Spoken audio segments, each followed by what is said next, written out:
জয় গুরু বন্দে পুরুষোত্তমম। পরম প্রেমময় শ্রী শ্রী ঠাকুরের রাতুল চরণে আমার শতকোটি প্রণাম এবং আপনাদের প্রত্যেকের আমার আনন্দিত জয় গুরু। আজকের আলোচনার বিষয় হলো পরম প্রেমময় শ্রী শ্রী ঠাকুর অনুকূল চন্দ্রে এক মাতাল সাইকেল চোরের গল্প। অজানা কিছু কথা জানতে ভিডিওটি শেষ পর্যন্ত দেখুন। 1990 সালের কথা। আমি তখন বিহারের জামালপুর রেল স্টেশনে ডিপার্টমেন্টে কাজ করতাম। আমরা যেখানে থাকতাম সেখানে সৎসঙ্গের ভাবধারা চালিয়ে যাওয়ার জন্য একটি সৎসঙ্গী গোষ্ঠী তৈরি করেছিলাম। সেই গোষ্ঠীর প্রধান কার্যকর্তা ছিলেন শ্রী দীনেশ্বর লালদা, যাকে আমরা মাস্টার মহাশয় বলে ডাকতাম। তিনি ছিলেন সহপতি ঋত্বিক এবং খুব শান্তশিষ্ট বিদ্বান ও ভক্ত মানুষ ছিলেন। আমরা তার কাছে ঠাকুর সম্পর্কে অনেক কিছু জানতে পেরেছি, শিখতে পেরেছি। তাকে দেখে উপলব্ধি করতে পেরেছি একজন মানুষ ঠাকুরকে ভালোবেসে ভক্তিমার্গে কত দূর এগোতে পারেন। মাস্টার মহাশয়ের প্রচেষ্টায় দৌলতপুর কলোনিতে প্রায় প্রতিদিন সন্ধ্যায় সৎসঙ্গের আয়োজন করা হয়। আশেপাশের লোকের সাড়াও পাওয়া যায় খুব ভালো। এমনি একদিনের ঘটনা আমার হৃদয়পটে চিরদিনের জন্য অঙ্কিত হয়ে থাকে।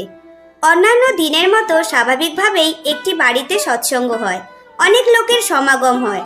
সময় মতো সৎসঙ্গ শেষ হয় এবং আনন্দবাজারে প্রসাদ গ্রহণ করে প্রত্যেকেই বাড়ি ফেরার জন্য প্রস্তুতি নিচ্ছিলেন।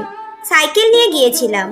ভিতর বাড়ি থেকে বাইরে বেরিয়ে এসে দেখি মাস্টার মশাই হতভম্ব হয়ে দাঁড়িয়ে আছেন। তার সাইকেল পাওয়া যাচ্ছে না।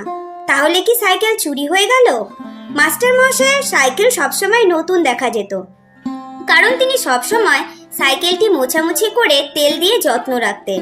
তার সাইকেল চুরির কথা শুনে আমরা সবাই বিমর্ষ হয়ে পড়লাম। সবার প্রিয় মানুষটির এমন অবস্থায় স্বভাবতই দুঃখ হওয়ার কথা। সবাই এদিক ওদিক দেখতে লাগলাম। আবার কখনো মনে হলো কেউ হয়তো বা বদমাশি করে অন্ধকারে কোথাও ফেলে রেখেছে। অনেক খোঁজাখুঁজি করলাম, কোনো হদিশ পাওয়া গেল না। একসময় মাস্টার মহাশয় হাল ছেড়ে দিলেন। তারপরেও সবাই খুঁজেই চলেছেন। বাড়ির পেছন দিকে রেল লাইন। আমার কেমন যেন মনে হচ্ছিল বাড়ির পেছন দিকে কেউ খুঁজতে যায়নি। আমি একাই পেছন দিকটায় গিয়ে খুঁজতে লাগলাম।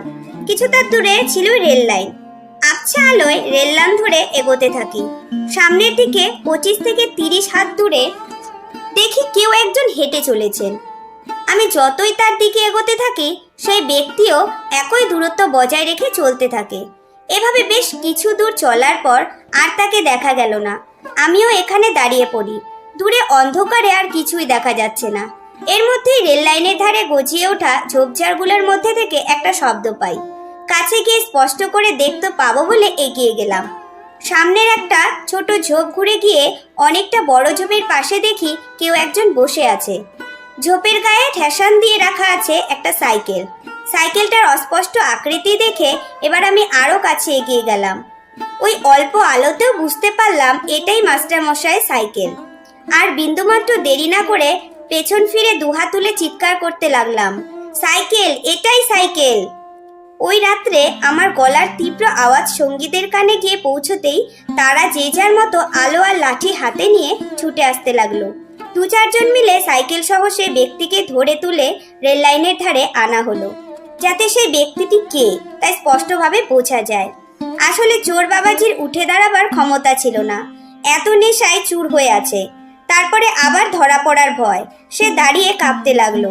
সাইকেল সহ তাকে ধরে সবাই মিলে সেই বাড়ির কাছাকাছি আসতেই পুলিশ পেট্রোলিং এর গাড়ি এসে পৌঁছায়। পুলিশকে ডেকে সেই ব্যক্তিকে তাদের হাতে তুলে দেওয়া হলো। পুলিশ অফিসারগণ অবাক হলেন। চোর আর কেউ নয়, তাদের থানারই একজন কনস্টেবল। নেশাখোর লোক, মদের দোকানে বাকি হয়েছে বলে সাইকেল চুরি করে সেটা দিয়েই বাকি পরিশোধ করবে। মাস্টার মহাশয় থানায় যেতে চাইলেন না। ভক্ত মানুষ তিনি, বললেন থানায় যাব না, আমাকে সাইকেলটা ফিরিয়ে দিন আর ওকে ছেড়ে দিন। কিন্তু পুলিশ বিষয়টা সহজেই ছাড়তে চাইলেন না। মাস্টার মহাশয়কে নিয়ে আমরা অনেকে থানায় পৌঁছলাম।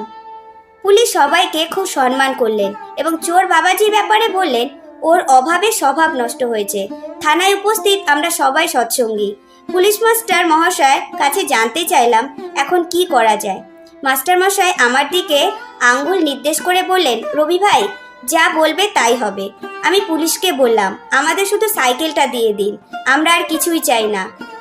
যারা আমাদের সাইকেলটা দিয়ে দিলেন। আমরা পুলিশকে ধন্যবাদ জানিয়ে ফিরে এলাম। ঠাকুর সর্বদাই ভক্তের মঙ্গল চান। তাকে মন প্রাণ দিয়ে ডাকলে তিনি ঠিকই সাড়া দেন।